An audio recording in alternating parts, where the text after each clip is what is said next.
सबको जय मसीह की, परमेश्वर के नाम की महिमा हो। आज हम देखेंगे ईश्वर निंदा का दंड, जो कि हमें देखने को मिलता है ले व्यवस्था और उसका 24वां अध्याय की 10 से लेकर 23वीं आयत तक। यदि आपके पास बाइबल है तो हमारे साथ हम निकाल सकते हैं ले व्यवस्था उसका 24वां अध्याय की 10 से लेकर 23 आयत तक, जहां आज हम ईश्वर निंदा का दंड के बारे में देखने वाले हैं।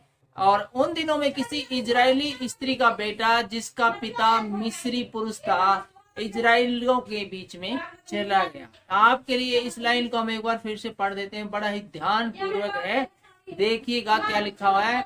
उन दिनों में किसी इजरायली स्त्री का बेटा, किसी इजरायली स्त्री का बेटा जिसका पिता मिस्री पुरुष था, पिता तो है मिस्र का था और उसकी माता इजरायली थी, ठीक है, और इजरायलियों के बीच चला जाता है वो, और वह इजरायली स्त्री का बेटा एक इजरायली पुरुष छावनी के बीच में आपस में मारपीट करने लगते हैं, और वह इजरायली स्त्री का बेटा यहोवा के नाम की निंदा करके शराब देने लगता है। और यहाँ पर लिखा है कि इजरायली स्त्री का बेटा है वो यहोवा के नाम की निंदा करके शराब देने लगता है, यहोवा नाम की इस निंदा करता है और शराब भी देने लगता है। यह सुनकर लोग उसको मूसा के पास ले गए, और जब इतनी बड़ी घटना घट गई, किसी ने परमेश्वर की बुराई करी, तो सब लोग उसको पकड़कर मूसा के पास ले आते हैं।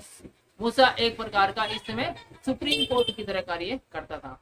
उसकी माता का नाम, जो लड़का था जिसने गुनाह किया था, सलोमीत था, जो दान के गोत्र के बिद्री की बेटी थी। उन्होंने उसको हवालात में बंद किया, जिससे यहोवा की आज्ञा से इस बात पर विचार किया जाए। जब वो मूसा को उसके पास गए तो मूसा ने कहा, भाई थोड़े दिन इसको ना एक बार जेल में डाल दो, देखते हैं इसके बारे में क्या किया जाता है, इसके विचार में सोच विचार करते हैं इसके बारे में। और 13वीं आयत आगे हमें बताती है, तब यहोवा ने मूसा से कहा, तुम लोग उस श्राप देने वाले को छावनी से बाहर ले आओ। और इसके बारे में जब मूसा ने अच्छी तरह सोच विचार कर लिया, तो उसके बाद कहा है कि उसको ना छावनी से बाहर ले आओ, जिसने श्राप दिया था, और जितनों ने वह निंदा सुनी हो वे सब अपने अपने हाथ उसके सिर पर टेके।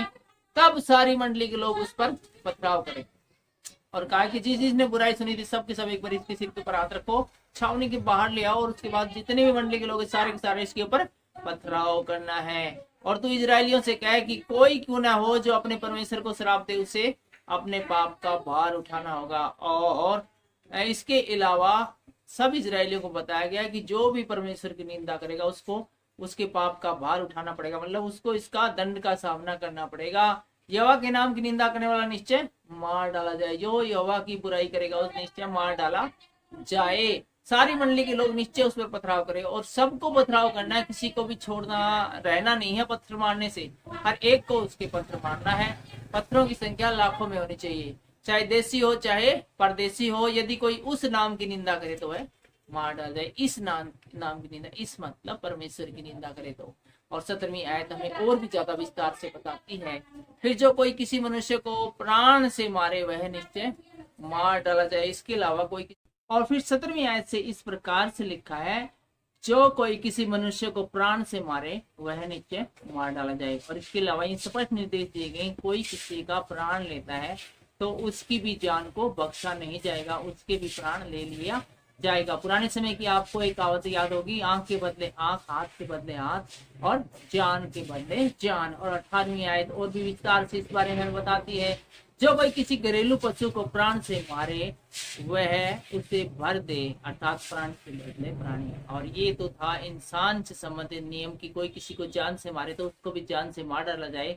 लेकिन दूसरी तरफ यदि कोई व्यक्ति किसी पक्षी को मारता है, किसी पशु को मारता है, तो फिर उसकी सजा यही है कि वो उसको एक नया पशु उसी के जैसा लाकर है वो दे दे, या फिर उसकी कीमत है वो चुका दे।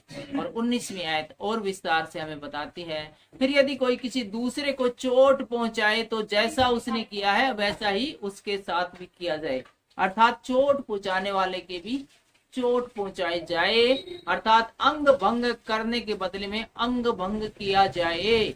आंख के बदले आंख और दांत के बदले दांत, जैसी चोट जिसने किसी को पहुंचाई है वैसी ही उसको भी पहुंचाई जाए। कितना कठोर नियम था।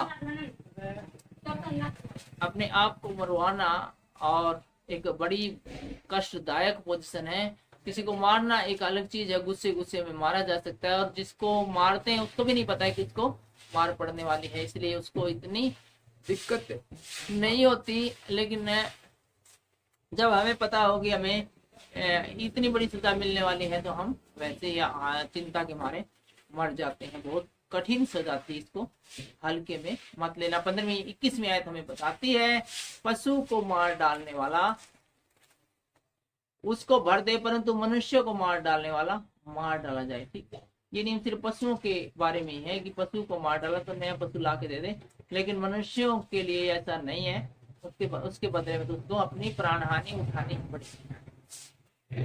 और आगे 22वीं आयत कहते हैं, तुम्हारा नियम एक ही हो, जैसा देशी के लिए वैसा ही परदेशी के लिए भी हो। तुम्हारा परमेश्वर मैं यहोवा हूँ, मैं तुम्हारा परमेश्वर यहोवा हूँ। देशी और विदेशी दोनों के लिए एक जैसा कानून, एक जैसी सजा। अमीर गरीब में कोई भेदभाव नहीं, न देशी परदेशी में। अतः मूसा ने इजरायलियों को यह समझाया, तब उन्होंने उस साफ देने वाले को छावनी से बाहर ले जाकर उस पर पथराव किया। और जब मूसा ने ये सारी बातें बता दी इजरायलियों को, तो सब लोग उसको मूसा की आज्ञा पाकर छावनी से बाहर ले गए और उसके ऊपर भारी पथराव किया गया। और इजरायलियों ने वैसा ही किया जैसा यहोवा ने मूसा को आज्ञा दी थी। आज की वीडियो में इतना ही, लेकिन अगले वीडियो मिलते हैं, जिसका शीर्षक होगा 7वां वर्ष विश्राम दे। सबको जय मसीह।